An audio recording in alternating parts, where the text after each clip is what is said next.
సనాతన ధర్మ పరిరక్షణకు తిరుమలలో జరుగుతోన్న ధార్మిక సదస్సు రెండో రోజుకు చేరుకుంది. ఆదివారం జరిగిన సదస్సుకు 32 మంది మఠాధిపతులు, పీఠాధిపతులు హాజరయ్యారు. వీరందరూ కలిసి ధార్మిక అంశాలపై చర్చించారు.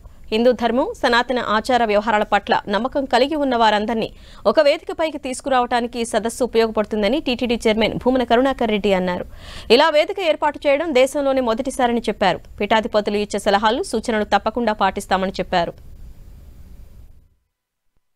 భగవంతుడి పట్ల నమ్మకాన్ని కలిగించుకుంటున్నాము అనేటువంటి ఆలోచన కలిగిన వాళ్ళు ఎవరైనా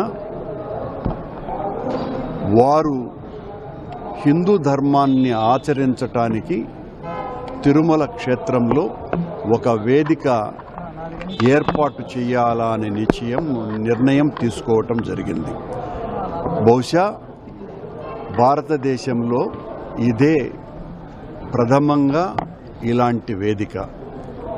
ఈ వేదిక సాక్షాత్తు శ్రీ మహావిష్ణువు స్వయంభువుగా వెలసినటువంటి మహావిష్ణువైన శ్రీ వెంకటేశ్వర స్వామి సందేశము, సంకేతమే ఈ నిర్ణయానికి కారణం.